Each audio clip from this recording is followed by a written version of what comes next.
wrong with the sleep?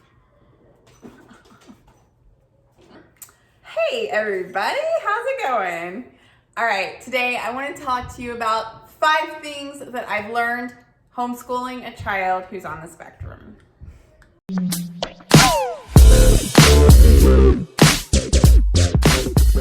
Hello everybody.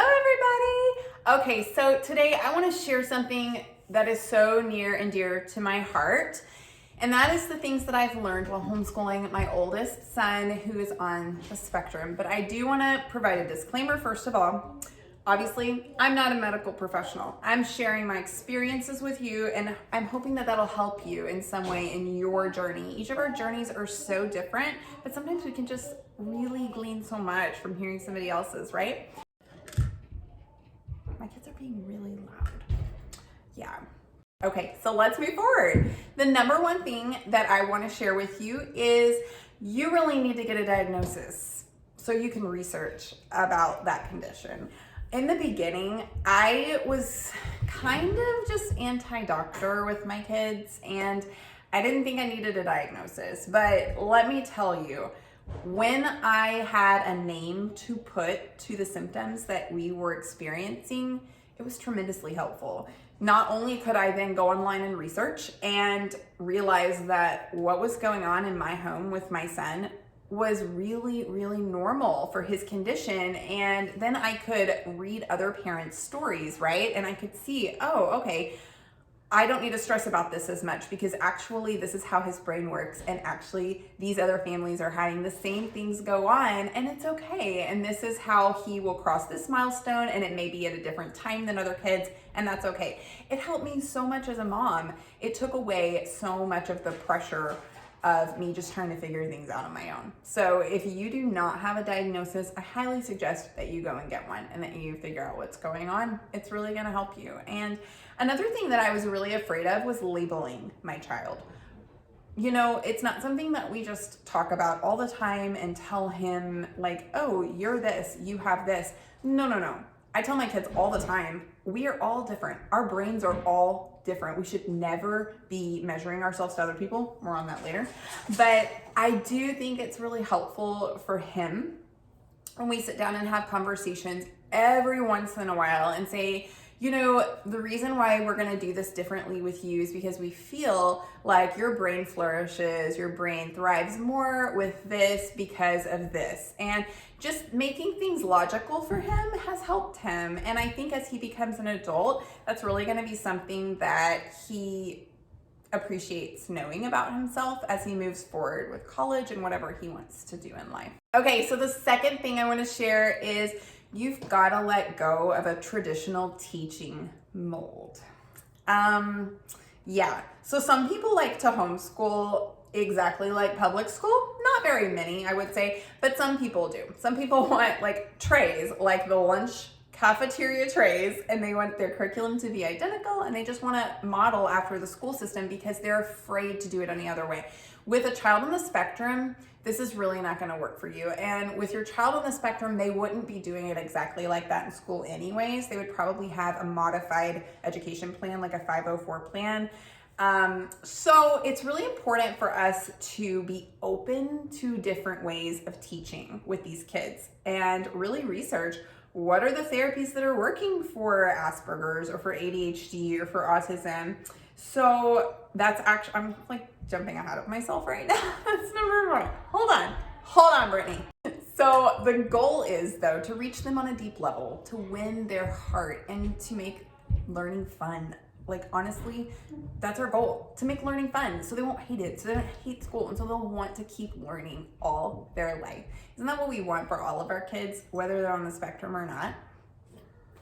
Okay, so the third thing that I want to share is stop comparing. Stop comparing. It doesn't even really matter if your kid's on the spectrum or not. Will you just stop comparing your kids to other kids? It's so weird how we do it. We just take it to the extreme. I'm not saying like if a child isn't growing physically that we shouldn't go to the doctor and figure out if maybe there's some nutrients missing. Like, yes. But the truth is that our kids, they are different heights at different times. They have different shoe sizes at different times.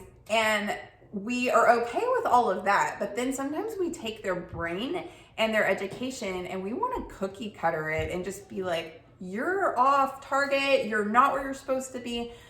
Let's stop. That is just a lot of pressure, and honestly, it just kind of poisons the whole process. It really does. You don't want your kids to hate learning. You want them to accept challenges and go forward and work their hardest, but you also want them to be really proud of themselves for where they're at. So let's stop comparing them to other kids. Okay, so number 4 that I totally skipped ahead on is research creative therapies for your child. It's really cool to look out there at sort of alternative methods, and what's awesome is you're homeschooling, so you can do these things at home, and you've got a gift of time. My kids won't be quiet. It sounds like my kids are coming through the roof, so just ignore that. I don't know. So some of the things that have worked for us are fidget devices during school time. We have used body socks and swings. That's so helpful for autism. You can search online for autism swings. A body sock is something that is almost like a blanket that makes you feel like you're a burrito wrapped up really tight. And my son really, really appreciates that feeling of being wrapped up tight. And it helps him to focus and listen whenever he's learning something.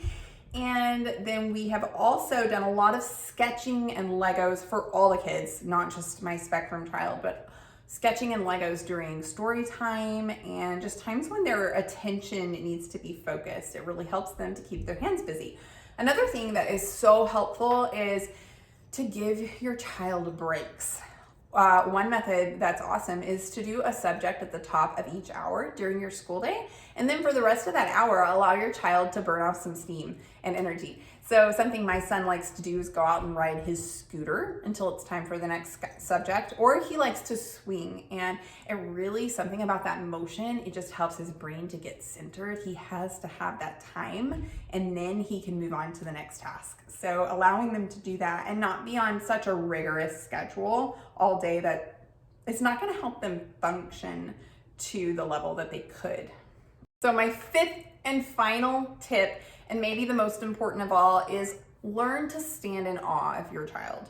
Learn to just stand in amazement of their brain and the way that they function, because it's really awesome. It's really pretty amazing. I know for my son, he has ADHD, he has Asperger's, and Asperger's kids tend to really get obsessed with one subject at a time, and they just want to learn everything there is to know about that subject. And they have memory that is like nothing I've ever seen. He's got a photographic memory. He can remember these amazing facts. And there are times when I get very frustrated at the things that he's not able to do at this stage. But then I have to take a step back and realize this kid has got a brain that can function in ways that mine never could. I feel like he'll make an amazing architect or even a scientist someday.